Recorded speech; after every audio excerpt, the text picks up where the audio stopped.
Hey friends, the views of our guests do not necessarily reflect the views of Let's Talk Menopause. Let's Talk Menopause does not provide medical advice. The content in this podcast is not intended to be a substitute for professional medical advice, diagnosis, or treatment. Always seek the advice of your physician or other qualified healthcare provider with any questions that you may have. Welcome to Hello Menopause. I'm your host, Stacey London.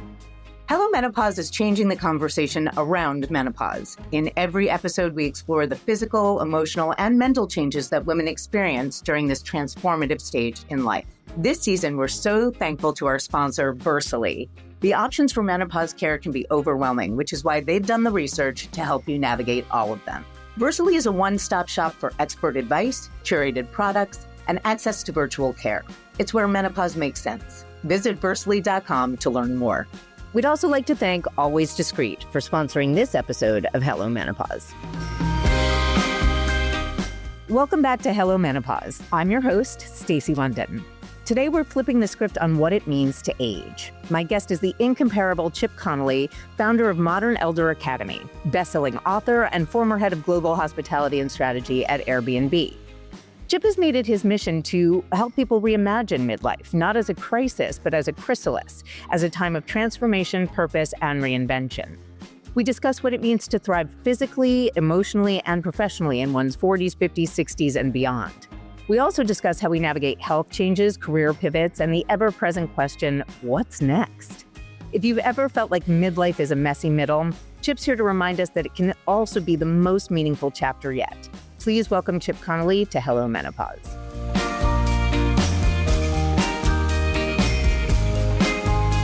You don't have men on your show very often. No, we don't have men on the show very often. But that's because Let's Talk Menopause has solely been so far about menopause in terms of the physiological aspects of it. But what we're not really talking about is sort of when you get to chronological menopause, you're also really approaching midlife. And there has been no real solid roadmap. I think it should be part of Social Security that everybody go to Modern Elder Academy when they turn 50. Because I don't think people recognize, I call it a reckoning to a renaissance, right? And I know that you feel very strongly about not calling midlife a crisis. Midlife reckoning ball. It's the midlife reckoning ball. But I feel like we all go through it. Man, woman, non-binary, it doesn't matter. We get to this place where we start to question all the things that we sort of held dear in our youth. And for me, that came across first as panic. I don't look like myself. I don't feel like myself. Nobody's calling me for my jobs anymore. You know, what do I do? How do I pivot? How do I make this work? And I feel like people go through that in one aspect of their life, if not more, as they're getting to midlife. And was that your experience? Is that how you started midlife? You know, the Modern Elder Academy? Yeah. So first of all, it's just an honor to be here. And I want to talk about my menopause experience because I did a hormone depletion therapy for 2 years for prostate cancer. And I literally had all of the symptoms of menopause. So we definitely are going to come back to that. Let me just say that there's adolescence and there's midolescence. We're very familiar with adolescence, although the word was only created in 1904. And adolescence is loud, it's external. You're doing it in unison with your peers. And there's a social support infrastructure that's helping people. When you go through midolescence, which is the hormonal, emotional, physical, and identity transitions that happen in the middle of one's life, it is not external, it's internal. It is not socially supported. There's no real infrastructure. It's subtle and it's not in unison. I mean, menopause can happen over the course of 15 or 20 years or so. Some people have kids and some people don't. Some people have kids early and some people have kids later. So what I think is really clear here, and I love your framing of the idea of, yes, you're going to get your AARP card and a opportunity to go to MEA. Yes. We don't really have rites of passage or rituals or schools or tools to help people to make sense of the roadmap of midlife. And the reason, and I'll briefly say, the reason I came up with this was because I had a really rough late 40s and never heard of the U curve of happiness, which says that yes, 45 to 50 is the hardest time of adult life. And then I went into my 50s and I had a flourishing 50s. I ended up at Airbnb as their modern elder. I didn't love that term, but they said, Chip, a modern elder is someone who's as curious as they are wise, and that's what you are. And so I was the mentor to the three founders and helping them run the company in many ways. And so long story short is I found that my 50s were spectacular. And I wasn't expecting that, because in many ways, we think we're going to go through this big dip around 45 to 50 or whenever it is, and then we never come out of it. But in fact, we do. And Becca Levy at Yale, I started spending time with her, and she showed in her research over 20 years that when you shift your mindset on aging from a negative to a positive, you gain 7.5 years of additional life. And so MEA really sprouted out of that. It sprouted out of the idea that how do we help people reimagine and repurpose themselves in a social infrastructure context where you are with people and realizing, oh, losing my parents is normal. It's not easy, but it is normal. Being an empty nester is a normal thing. Getting divorced is not unusual. Losing your job or selling your business or having a cancer diagnosis or going through menopause, these are normal things. So why are we not talking about them more often? So that's really how MEA came about. 7 years ago, we have 2 campuses, one in Baja and one in Santa Fe. And we've had 7,000 people from 60 countries come to our programs, and we have 58 regional chapters all over the globe. Wow. First of all, that doesn't even sound like enough for all of us. We need more. We need to replicate all of this. But I'm so curious. I want to go back to what you said before about being the modern elder at Airbnb, that you were this curious and wise founder or co-founder or advisor, any number of those names. But I'm so interested in this because I have felt lately, I'm 55. Which is the average age of the person. Average age of the person who comes to MEA is 54. So Okay, so this is my time. But the reason that I'm so fascinated by it is because I look at I've started to kind of ruminate so much about midlife. I love philosophy, so I like big thoughts. Um, and one of the things that keeps coming back for me is that perspective. The first thing you said about perspective, I was like, bingo, because the minute I was like, I'm not going to the gym to lose weight anymore. I'm going to the gym because I need to be as strong as I can so I can walk when I'm 85, is a very different approach to how does everybody look at me, as opposed to that internal, I want to be strong for myself so I can take care of myself, longevity, all of those things I think that help us change our perspective. The other thing that I find fascinating is that, people say, oh, we have an expiration date if we can't make babies anymore as born female. And I keep thinking, no, it's that the values that I held in my youth have an expiration date. And now I'm really just pivoting to become more of myself. And so I look at the first half as like I was acquisitive, really concerned, with like external validation. I had to have the house, had to have the car, had to have the, all the things. And now I find myself just yearning to downsize and learn. I'm so inquisitive as opposed to not having this. I used to be the know-it-all in the room. And now I'm like, if I'm not the dumbest person in the room, I don't want to be in the room. Oh, that was me at Airbnb. I mean, I was brought on to be wise, and I felt dumb because I'd never worked in a tech company before. So at 52, I was asking a lot of questions. So there's so much to unpack with what you just said. So the first half of our life, we're accumulating. We accumulate friends and knowledge and relationships, and then marriage, and then maybe kids and stuff and obligations and responsibilities. And by the time we hit 50, we are desperately in need of a great midlife edit. The edit being, yes, it's fine to have some expiration dates on friendships, on stuff you own, on that sweater that is 2 sizes too small.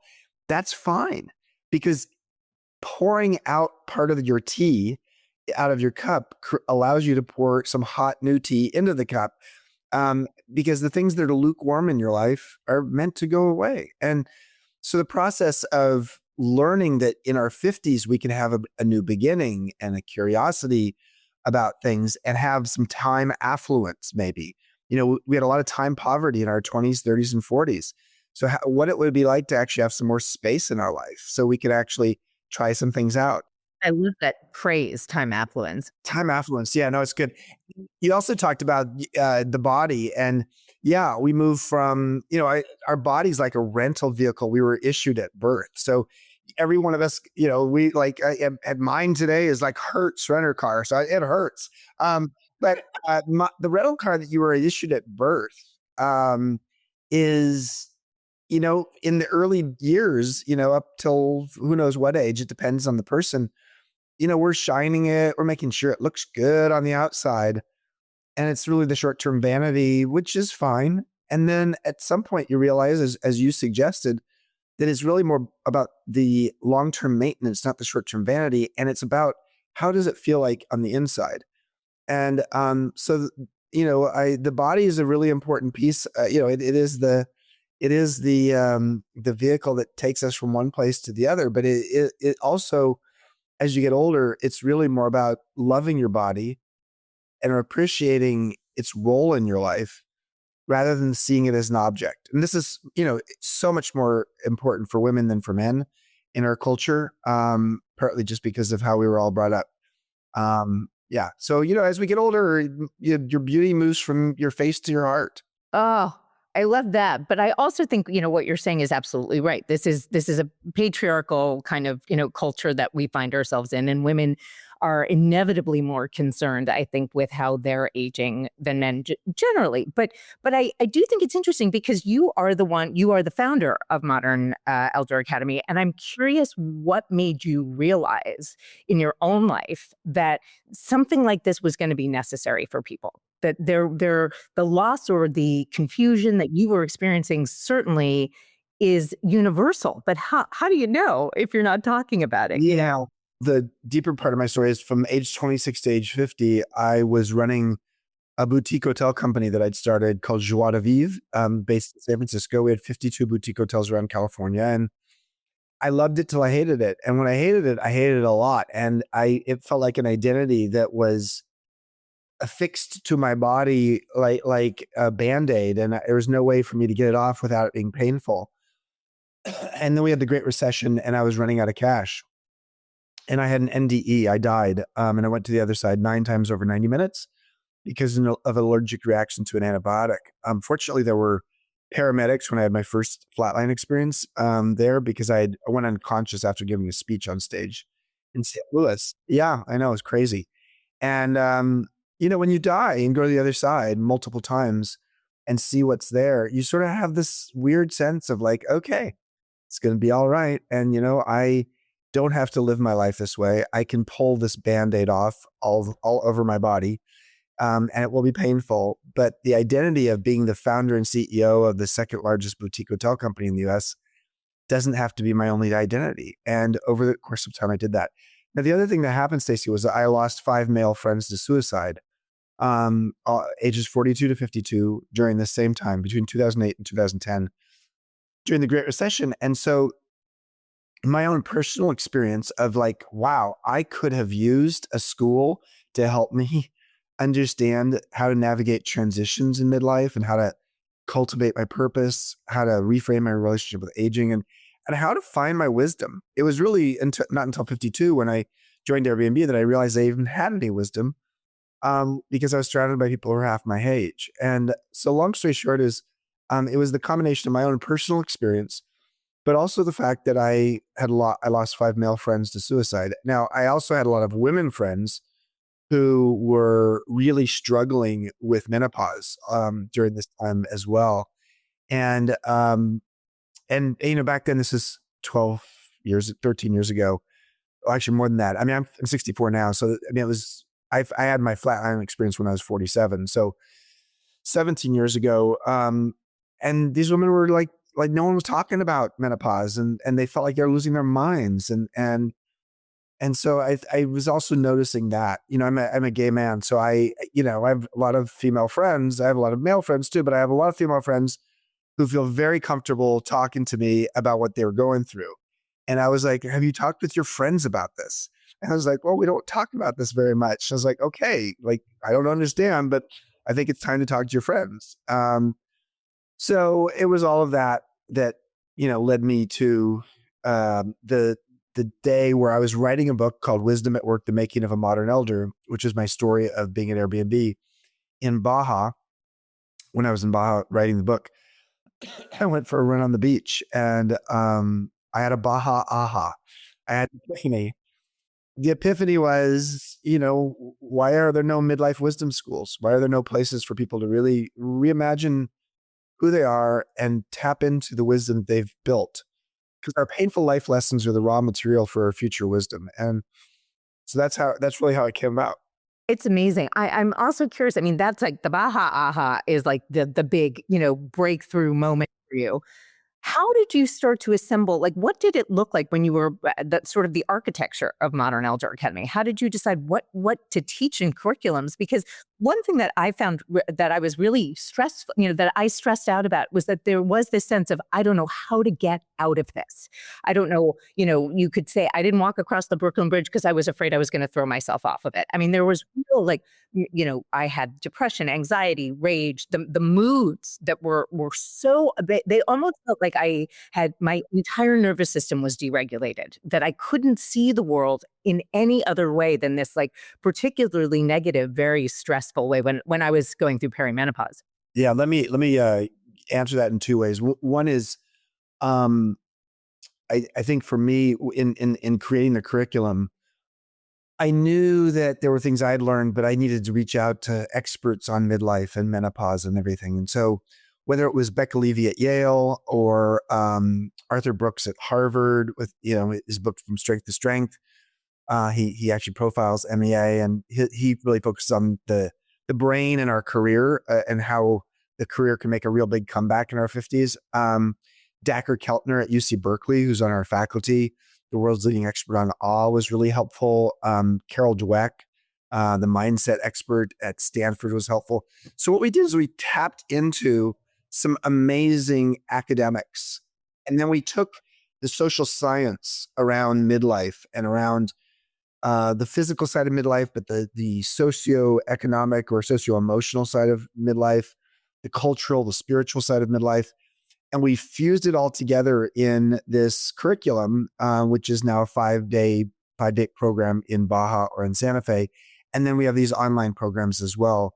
And so it was really a combination of evidence-based science along with experiential, because the last thing, we don't do any PowerPoints. Everything needed to be something that could be metaphorical and that could help people to realize that they could be a beginner again. I mean, people learn how to surf down in Baja if they want to. They learn how to ride a horse and do equine assisted learning in Santa Fe if they want to. They learn how to bake bread with a group of people, and they learn improv. Because one of the things that we need to really learn in midlife is how to break out of the fixed mindset that says, I'm too old to fill in the blank.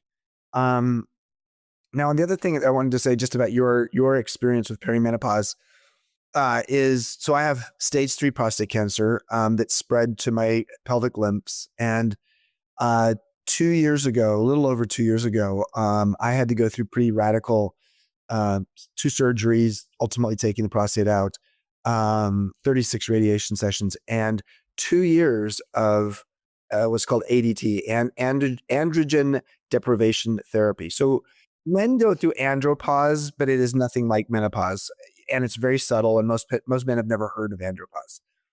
But what I went through was menopause, because basically they took my testosterone from 550 down to 8. So my testosterone was just 8 for 2 years. And during which time I had, hot flashes, night sweats, emotional ups and downs, brain fog, just all this, all the kinds of things. Now, of course, I didn't have the emotional side of, menstruation and like the process of like, okay, yeah, and the confusion of, where am I in this journey, perimenopause? I didn't have that piece, and I didn't have the history there. I didn't have that, birth, the issues around, having children there. So I didn't have any of that, but I had the physical side of it. And I've got to say, I think all men should have to go through it. I don't disagree. I mean, just because there are certain things, same thing, listen, I wish men could have children because frankly, I don't think there are things that we can completely explain through language, right? Sometimes experience just is the only way to feel it.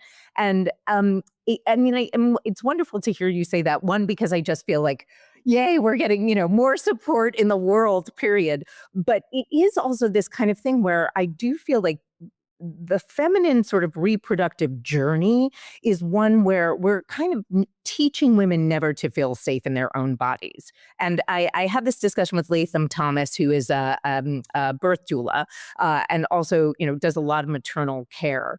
But she was saying, women have never felt safe because we haven't been taught to. We've been taught that our period is like, oh, you're a woman, but don't stain a couch. And, we use words like performance and failure with pregnancy and IVF and things like that. And then, we're like has-beens by the time we get to perimenopause. I mean, we don't get a break about what, everybody talks about the archetype of women, right, is the maiden mother and the crone. And I am like, no, we are missing the fourth one, which is before crone, which is enchantress. That's where I'm like, I feel more magic in my life and in my thinking than I ever felt as a young person. As a young person, I was so much more concerned with what other people thought. I was so much more narcissistic in a way. And I feel that, it's exactly what you said. You learn that part of life, but then the rest of your life is letting go of that. And your identity is so much more defined by what you do and who you are as a person than anything else out in the world. Well, the enchantress speaks to Margaret Mead's language, the cultural anthropologist, who called it post-menopausal zest. Post-menopausal zest. And what she said is that there is before crone, and it is this element of there's a freedom that comes with this, and there's a freedom that whether it's people pleasing or whether it's not having to worry about having kids again, it's whether it's being done with the perimenopause symptoms and challenges.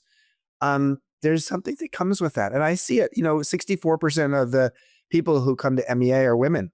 So as such, I spend an awful lot of time with women. Just this last week, I was with Liz Gilbert, Eat, Pray, Love, and Terari Trent, an amazing thought leader from Zimbabwe, leading with me a workshop of 45 women. And it's just so I learned so much from the women's journey and just the desire and need for women to talk to each other. Now, let's also note that men need to do this as well. But men are not socialized to do this. For men, it's shoulder to shoulder if you want to actually have a connection. And for women, it's face to face. And therefore, men, when we do workshops that are more men oriented, they are often surfing or mountain biking or, horseback riding, hiking, whatever. I mean, there's an element of camaraderie. And maybe you're at the campfire, staring at the campfire, talking about something personal. It's harder to do the eye to eye thing for men. But we all need it. It's, the idea that the number one variable for living a longer, healthier, happier life is pretty conclusive, and it's social connection, or what I call social wellness. And if we could think of friendship as a practice, it would help. There's one of my co-founders, Jeff Hamui, helped teach me this, is like, okay, we don't think of friendship as a practice. We don't think about how do you improve your capacity to be a good friend. And if you were more intentional about it, you'd probably be better at it. And so, I think it's a really important piece of what it means to get older is learning how to deepen those relationships and be more intentional about them. We talked about this a lot, just generally speaking in the menopause community, is that part of, the whole point of being able to talk about menopause is having this community. And like anything else, I think you require and sort of already have at your command this kind of, understood language with people who are experiencing similar things. It's like a 12-step program. It's like anything else. You understand what you relate to. And the idea that you're giving people a space in which to do that, I find it fascinating. There is, all the women that I talk to around this age are kind of like done with the, everything's perfect in my life. They're really able to talk about like how hard things are. I think there's a lot of issues, particularly right now in this administration. I'm watching women my age get fired left, right, and center. And I'm also watching them, at the top of their careers, they're C-level. And there's just this, we don't know what we're going to do financially. I feel like we are not talking about this idea of retirement as much as like intentional communities. We have one of those, Stacey. So we have, one of the things that we saw at MEA, again, it was Jeff who really noticed this, one of my co-founders.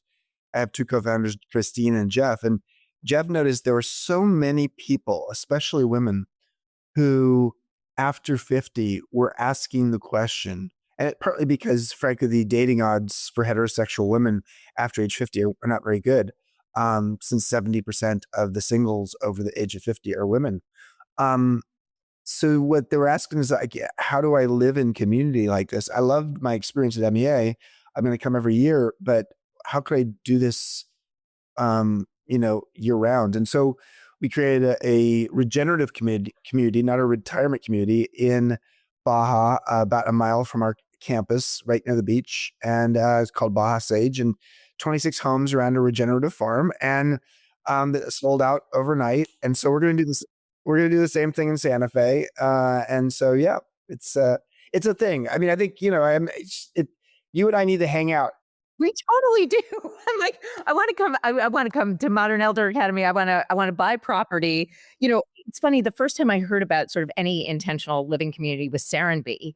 And one of the things that I find interesting is that at midlife, a couple of things occurred to me. Now, I did not have an NDE, but my relationship to mortality changed drastically in midlife. And I think it's, one partly what you were saying, this idea of like, I'm not using my body just to show it off or party all night or whatever. I'm trying to figure out how to take care of her longer, right? But, long-term value in how strong she is. So, to me, I find that fascinating, this idea that my perspective changed about that my perspective has also changed so much about death, that something that I used to be really afraid of, now that I'm sort of on the back half, I see very differently.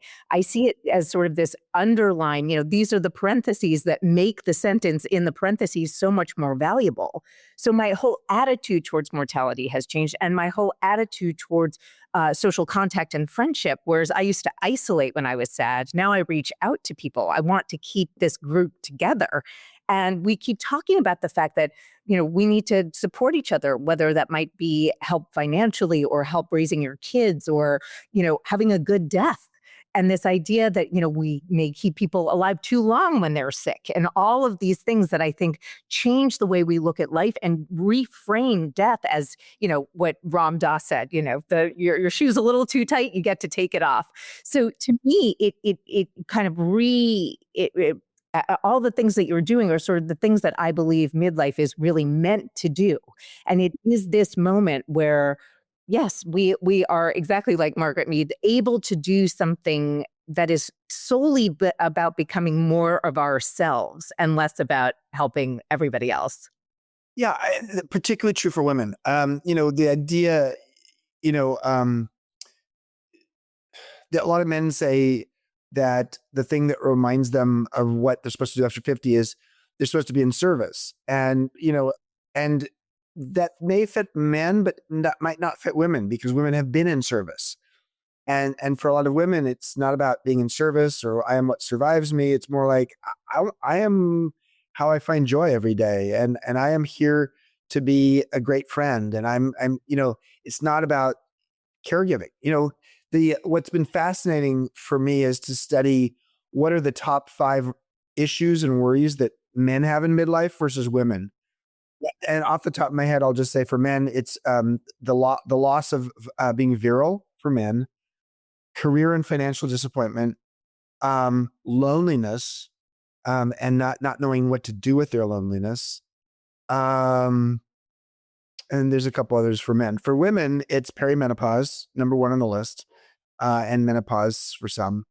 It is the tyranny of conventional beauty and learning how to break the ties with that. It's, for men, it's irrelevance. That's another one for men. Actually, for a lot of straight white men, being over 50 is the first time in their life when they're dealing with an ism. So it's the first time because they've never had to deal with racism, sexism, homophobia, etc. So all of a sudden they're like, they're irrelevant. And for women, it's invisibility, often romantically, and the odds being against them. For women, it's that some of the financial challenges, because if you actually had kids and were out of the workplace for a while, there's that, and you had income that was 80% of a man's for the same job. And then there's just like the endless caregiving for women. And so it's interesting when we talk about midlife crisis, almost everybody sort of immediately thinks of the man in the red Porsche with the hair plugs, the younger girlfriend, the leather jacket. Yeah. But the truth is very few men fit that profile, and women don't fit the profile. So, I mean, in some ways, midlife crisis is an innocuous sort of weird Hollywood trope that doesn't really describe midlife. I like to think of midlife as a chrysalis, not a crisis. And a chrysalis is that life stage between caterpillar and butterfly. So it is dark and gooey and solitary. There's an element to midlife, especially 45 to 50, where it's tough, and that your perimenopause is tough. Learning to see your body, you just as you get comfortable in your own skin, it starts to sag. Tough. So there's an element of toughness but it's a metamorphosis. What happens in a chrysalis is the magic, and there's a transformation that happens. And that's really the opportunity. And that's really why I'm a midlife activist. That's why I'm out there telling the world, listen, midlife is a crossroads, but it actually takes you to a better place. And the U-curve of happiness research pretty much shows that. Yeah, it's funny. I remember Jodie Foster saying it didn't really hit her till her 60s. And I read an article years ago in Scientific American that said it was actually 45 to 55, lowest point of happiness in a woman's life, specifically around the highest rate of divorce, depression, and decreased earning potential, all of which, first of all, makes sense to me, and all of which perimenopause could be partly a reason for all of those things, So it was fascinating to me to see that there, what you were saying, the difference between men and women and their concerns. So fascinating to me because the ones you were talking about for men, for me, as somebody who didn't get married and didn't have children, those are the things that I'm more worried about than beauty. Like irrelevance, financial security, things like that. Or, and I wonder if that's different because I never had a family. But it is interesting in that letting go of the conventional beauty sense, having been in fashion and style my entire life, I don't know why that was so easy to let go, but it was, because I feel like I get the opportunity to reinvent my style identity. Like I got very excited about the process of that and what that looks like in comparison to the fact that I used to wear, skin tight dresses and everything cut down to here. And that I don't necessarily I don't derive power from that the same way that I used to. And you talked about that a little bit before, this idea of, women are, you don't get catcalled on the street after 50, right? You think you're invisible.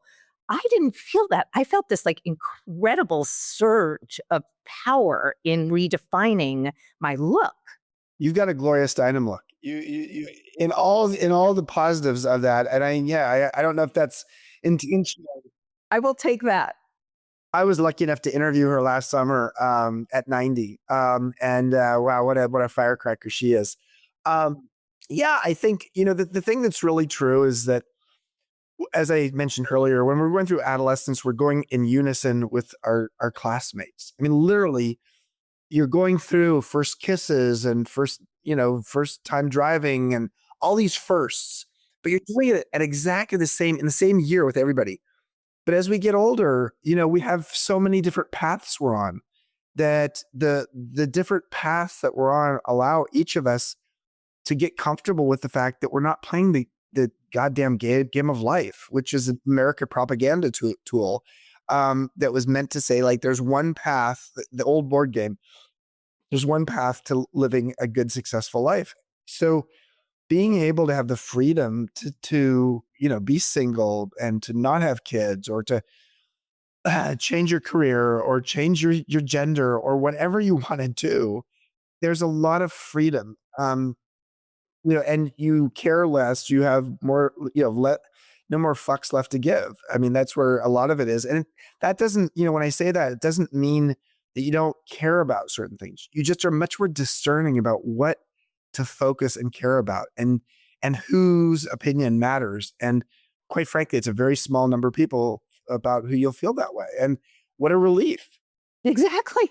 I mean, I felt all of these things. I think when you're talking about the chrysalis period is the period that is difficult for people to recognize at first as something that isn't just tough and sticky and mucky and gross, because, all these things start to go wrong. And it is hard. People used to say to me when I first started talking about menopause, stop using scare tactics.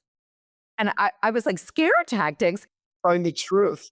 Right. Yeah, exactly. So, my analogy was like, if you knew that a Mack truck was coming towards you, right? If you knew ahead of time, you'd be able to step out of the way. But if you don't know, you're going to get run over, which is what I think happens to a lot of people in midlife. They don't expect the reckoning. And then they really struggle in order to see it as a renaissance. And I'm curious, sort of what, if you could think of three things, maybe physical, emotional, spiritual, what is the kind of mind shift that we need to be looking at, that you would teach at Modern Elder Academy, what you see coming out of the evolution of Modern Elder Academy, so that people can start to understand a little bit what we might be feeling, right? Because I think self-awareness can get a little pushed out of the way when you're feeling particularly down. And how to stick with it, how to stick with this idea of what's happening is a transformation and not just an ending. Yeah. I would start with a question that I love asking, which is 10 years from now, what will I regret if I don't learn it or do it now?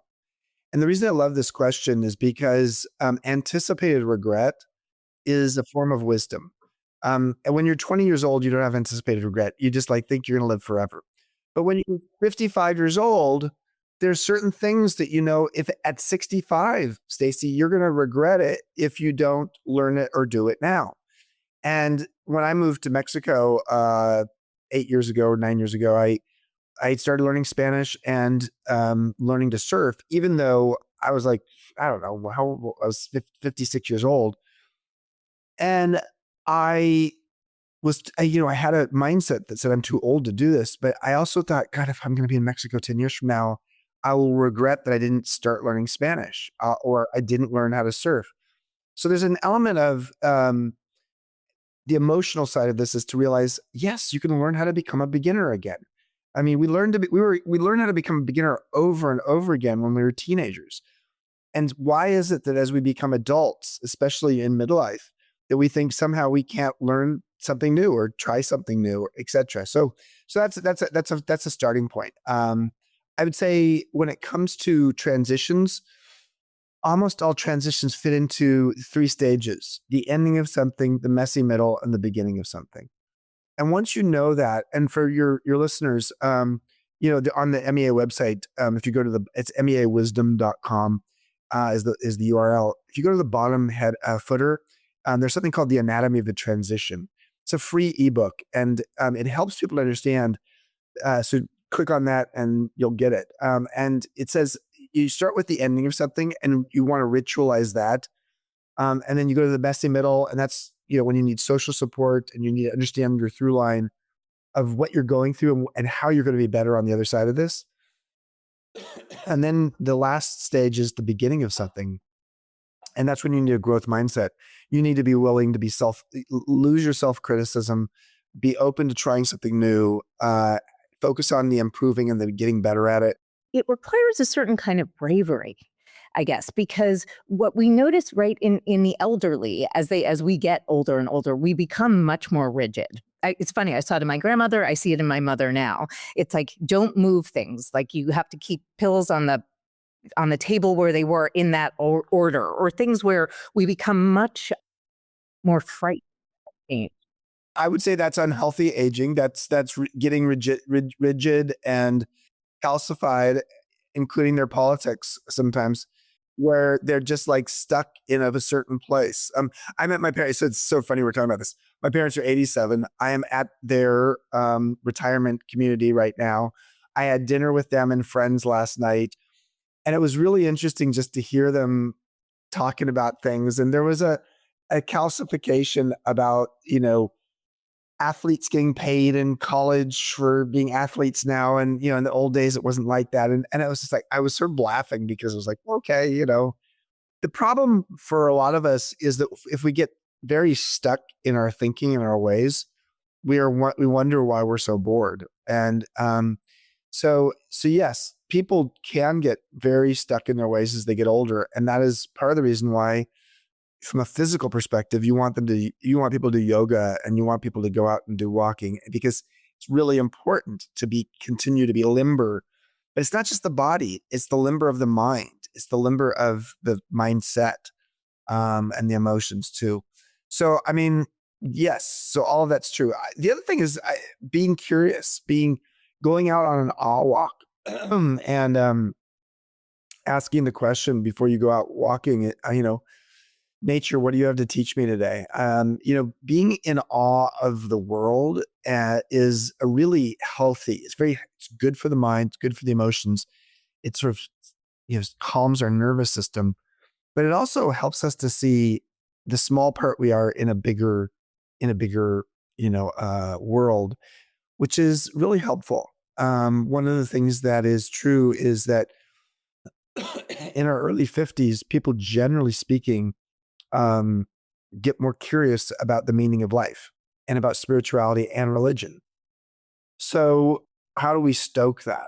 What do you think about multi-generational mentorship? Because for everything that you, as the, wise and curious advisor of Airbnb, gave to the founders, what do you think they taught you?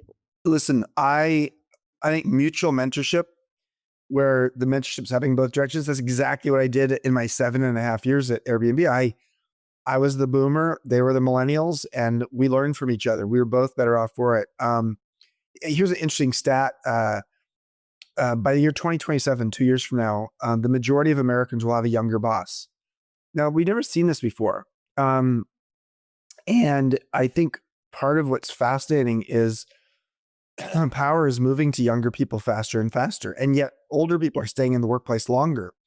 So we really do need to learn how do we find that wisdom going in both directions, not just from old to young, but from young to old as well. Some of the things I learned at Airbnb were, I learned a lot about digital intelligence, what I call DQ, not IQ or EQ, but DQ. And that really revolved around, frankly, how to all of the utility in my iPhone that I didn't even know existed. How to create a website that's sticky and has great UX. How to understand venture capital, a business I didn't understand all that well. So long story short is there's a lot to be learned from younger people.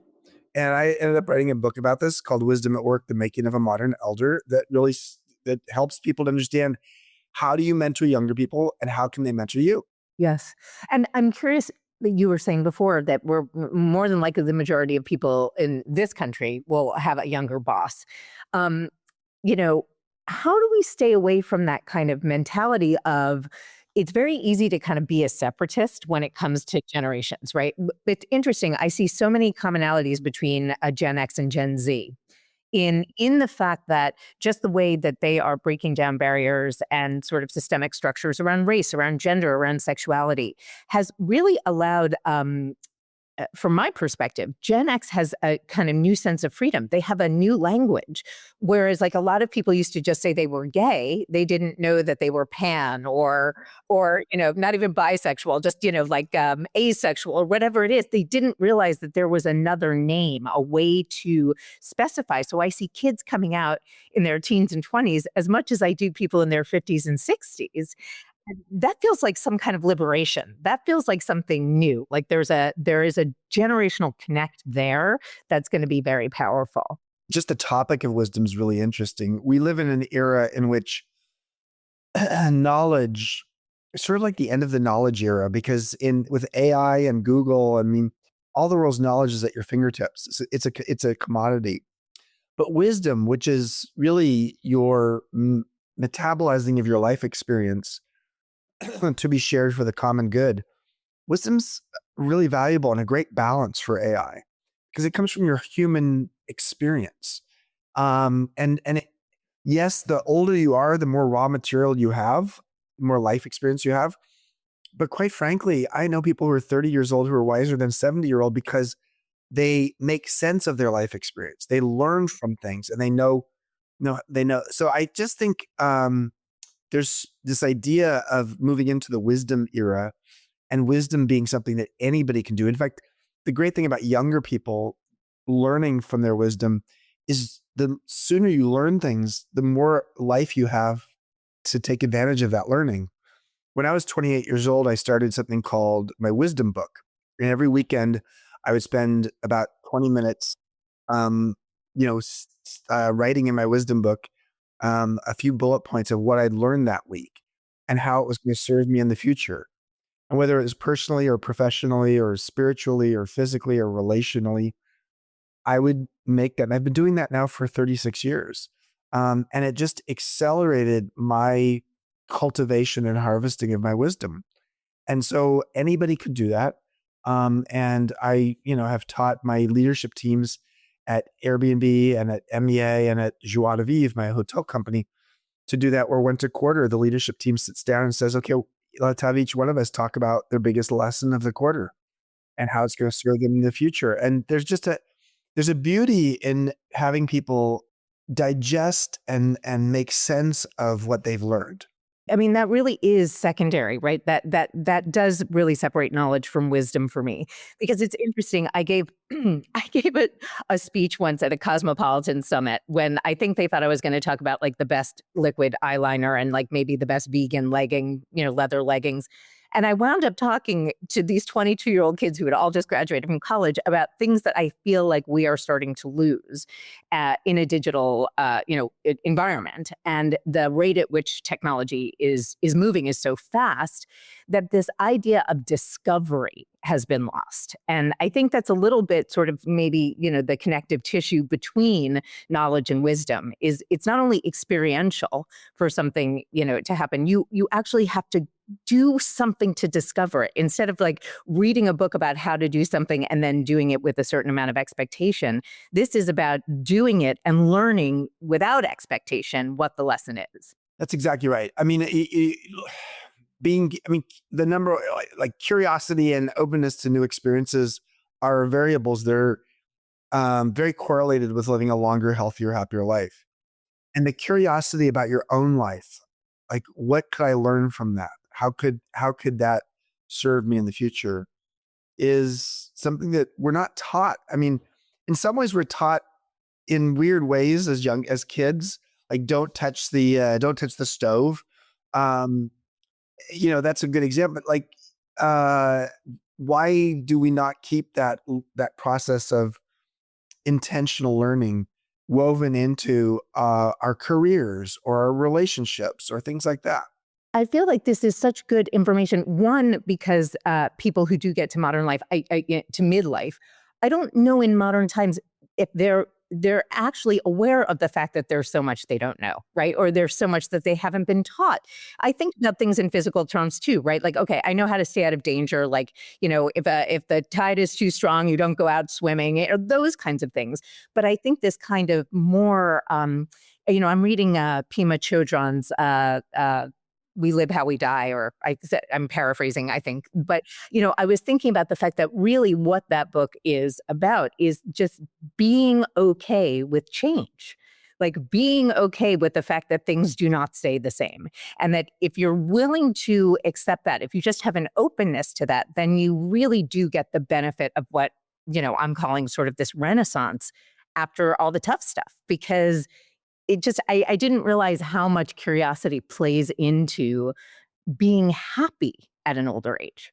Curiosity, it goes back to what you're talking about with your mother, and curiosity is the opposite of judgment. So, and It's sort of the opposite of being stuck. To be curious means you're exploring your options and you're learning something new. And so it's an undervalued part of what it means to get older. If you have time affluence, if you have more space in your life, you potentially have more time to be curious. I mean, curiosity is not an efficient way of being. And this is why people say, oh, curious is great. And then you have a 30-minute meeting with your leadership team to say, like, let's get curious about this. Like, well, 30 minutes is not enough time. Right. We do a brainstorm. 30 minutes is not enough time. And so given how busy we are, especially in our 20s, 30s, and 40s, it's understandable why our curiosity muscle starts to atrophy a little bit. I think also, we're still working with the same prehistoric software. Well, what kids born today who are, were born with screens may have a slightly different brain. I don't know. But, it makes me think about the fact that we are overwhelmed with knowledge. We're overwhelmed with images. We're overwhelmed to the point where our brain really does not know how to process that much information. And, particularly like I see it now with politics, people tell me they can only look at the news once a week, or they can't, the onslaught of it is too much. It's too tough. And I really do see that in people in midlife, because I think at the same time, they're going through this process of, who am I now? What do I do now? On top of this kind of, what's going on in the world? How do I remain a responsible citizen? How do I help my community? Things like that. And that, even on that level, I feel like life is changing pretty drastically. And you said it when you were talking about having a younger boss. I think we're going to have 5 generations in the workforce at the same time. We don't know what that looks like. So this idea of finding sea legs and sort of being malleable a little bit to the fact that things don't always go the same way, or that things may change, feels really important. Like, we've got to stay limber, mentally. Yeah, I mean, we're going through a time of remarkable transition and change. And so something we teach at MEA is TQ, transitional intelligence. And it's really important because in modern times, we're going through both personal as well as collective transitions, sometimes voluntary, sometimes involuntary. And knowing how do you master and navigate transitions in your life is maybe one of the most important modern skills. And so it's sort of a fundamental and foundational part of our curriculum. I must come visit. I mean, I think I just want to live in Mexico with you, but I'll take what I can get. Well, just take a look at the workshop list, and then let's talk. Wonderful. We have workshops year round in both Santa Fe and in Baja. And then we also have these online courses too. Do you consistently teach, or are you speaking like so much that you're not around? I teach a lot on both campuses, more on Santa Fe than Baja, but I was literally teaching again with Liz Gilbert last week in Baja. So yes, so I do. I have both campuses, but we have an amazing faculty and facilitator staff. Oh my God, this is so exciting. Chip, I want to thank you so much for your time. I could not wait to do this interview with you. I feel like you're just this font of knowledge that we're going to need to mine it more and more. If people want to learn more about some of the things I was talking about today, on the MEA website, which is meawisdom.com, they can see stuff there. But I have a blog, a daily blog, and it's on the MEA website under free resources or free wisdom. And the one I would just say that people might want to go there and then do a little search for midlife crisis for men versus women. And it's a post I did a couple years ago that went viral that goes into some more depth on that. Fantastic. Oh, thank you so much for your time. Thank you, Stacy. Let's Talk Menopause is a national nonprofit organization invested in changing the conversation around menopause so women get the information they need and the healthcare they deserve. Please visit letstalkmenopause.org for a wealth of menopause information, including a symptoms checklist, information about long-term health risks, how to navigate menopause at work, and interviews with health experts, and so much more. Hello Menopause is a production from Let's Talk Menopause, produced in partnership with Studio Kairos. I'm your host, Stacey London. Kirsten Cluthe is our supervising producer, editing and mixing by Revoice Media. Hello Menopause is available on Spotify, Apple, Google, and wherever you get your podcasts.